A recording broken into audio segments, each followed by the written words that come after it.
तो स्टूडेंट्स, आज हम बात करने वाले हैं सेट्स की। ओके, तो सेट्स एक ऐसा टॉपिक है जो कि आमतौर पे इग्नोर हो जाता है। क्यों?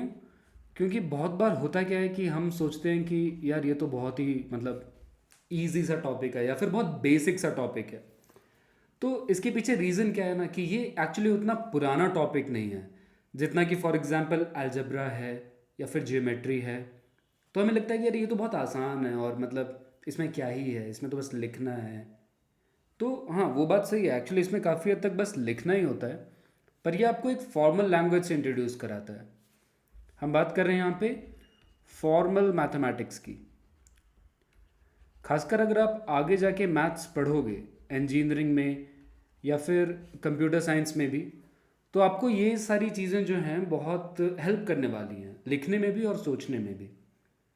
और आपके 12th स्टैंडर्ड के हिसाब से भी और 11th स्टैंडर्ड के हिसाब से भी ये एक्चुअली एक थोड़ा यूज़फुल टॉपिक है। मतलब ये आपको आना चाहिए ताकि आप समझ पाओ क्या लिखा है। ओके, तो let's talk about it. Set की कुछ प्रॉपर्टीज़ होती हैं। Set simply speaking is just a collection of objects.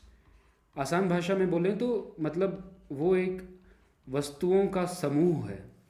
Basically आपने कुछ ऑब्जेक्ट्स ले लिए, वो एक सेट हो गया। तो जैसे कि मतलब इस रूम में जो जो ऑब्जेक्ट्स हैं वो सेट हुए, मेरे नाम में जो जो अल्फ़ाबेट्स हैं वो सब भी एक सेट हुए। तो कोई भी चीज़ का कलेक्शन एक सेट होता है। तो क्या हम किसी भी चीज़ को सेट कह सकते हैं? नॉट एग्जैक्टली, मतलब उसके भी कुछ कंडीशंस होते हैं। पहली चीज़ होती है कि items should not repeat. Okay, ये रिपीट नहीं होना चाहिए। उसका मतलब क्या है? जैसे कि आप कोई वर्ड लीजिए, फॉर एग्जांपल इंडिया। ऑलराइट, तो अब आपसे कोई पूछे कि इसमें मतलब इसमें कितने अल्फ़ाबेट्स हैं, आप बोलोगे 5, INDIA। पर आई तो रिपीट हुआ है, राइट? तो देखा जाए तो अल्फ़ाबेट्स टोटल यूज़ कितने हुए? वो तो 4 ही हुए। तो हम बोलेंगे कि the set of all alphabets that make up the word India is only INDA, right? तो अब सवाल उठता है कि ये दूसरा वाला आई क्यों इग्नोर किया, पहला वाला क्यों नहीं किया? तो आप वो भी ले सकते हो। आप कह सकते हो कि नहीं, इट इज़ NDIA। तो क्या ये दोनों सेट बराबर हैं? ये दोनों सेट बिल्कुल बराबर हैं। ठीक है, दे आर एग्जैक्टली इक्वल। इसका क्या मतलब है कि order is not important. Okay, आप किस ऑर्डर में चीज़ों को लिखते हो वो मैटर नहीं करता, एज लॉन्ग एज चीज़ें सेम हैं। ऑलराइट, तो रिपीट नहीं होनी चाहिए और चीज़ें जो हैं वो सेम नहीं होनी चाहिए। मतलब ऑर्डर मैटर नहीं करता। तो ये हुई अपनी जो है इंपॉर्टेंट चीज़ें सेट को लेके। तो किस तरीके के सवाल एक्चुअली आप एक्सपेक्ट कर सकते हो, या फिर पूछा जाए तो आपके स्टडी पॉइंट ऑफ व्यू से क्या इंपॉर्टेंट है? तो ये तो बात हुई जनरल सेट्स के मोटिवेशन की। पर अब हम बात करेंगे जैसे सेट ऑफ नंबर्स। तो फॉर एग्जांपल अगर आपसे बोला जाए कि list all the 1 digit prime numbers, तो उसका एक सेट होगा, राइट? 2, 3, 5, 7। इसके अलावा कोई सिंगल डिजिट प्राइम नंबर होता नहीं। तो ये हुआ आपका एक सेट। आप इसे कह सकते हो कि let this set be called x. Usually हम सेट को जो है कैपिटल लेटर से डिनोट करते हैं। करने का आप स्मॉल से भी कर सकते हो, बट वो कन्वेंशन नहीं है। ये जो हमने ऐसे लिखा है, हमने बोला कि 2, 3, 5 और 7, इसको हम 7, 3, 2, 5 भी लिख सकते हैं। ओके, बट क्या हम कोई नंबर रिपीट कर सकते हैं? नहीं कर सकते। ओके, अब बात आती है कि क्या हम हमेशा ऐसे सारे नंबर्स लिख पाएंगे? फॉर एग्जाम्पल मतलब अगर आपको बोला जाए कि list down all the 2 digit prime numbers, तो आप स्टार्ट कर सकते हो। मतलब मान लो वो सेट वाई है, आप बोलोगे कि okay let's start with 11, 13, 17।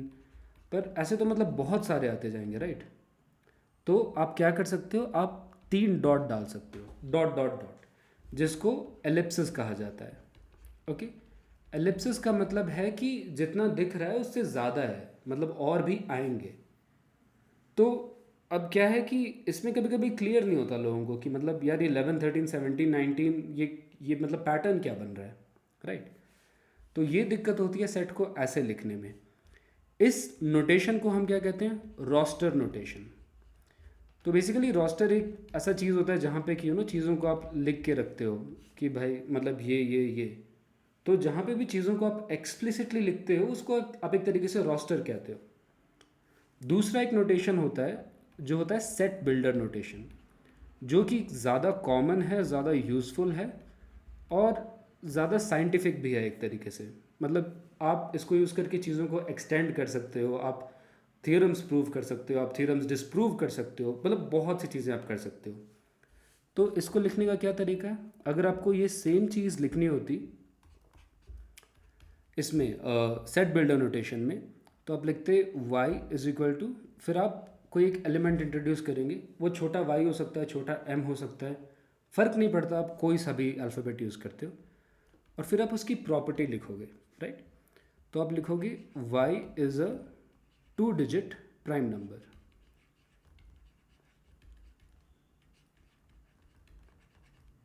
Okay, ये आपने लिख दिया और ये हो गया आपका सेट कंप्लीट। तो सेट बिल्डर में आप क्या करने नहीं जाते, आप जाके एक एक सेट के आइटम को नहीं ढूंढते हो, आप बस एक जनरल रूल लिख देते हो कि हाँ ऐसा होता है, ये होगा। तो सेट बिल्डर में बहुत बार आपको जो है ढूंढना पड़ता है कि अच्छा कितने एलिमेंट्स हैं एक्चुअली सेट में।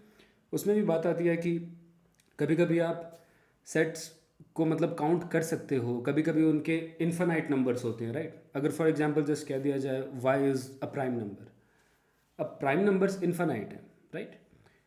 तो सेट्स काउंटेबल भी हो सकते हैं और सेट्स अनकाउंटेबल भी हो सकते हैं। तो इसके बारे में और आगे बात करेंगे। इस वीडियो में इतना ही, अब आगे और मिलेंगे और इंटरेस्टिंग कॉन्सेप्ट्स सेट के बारे में।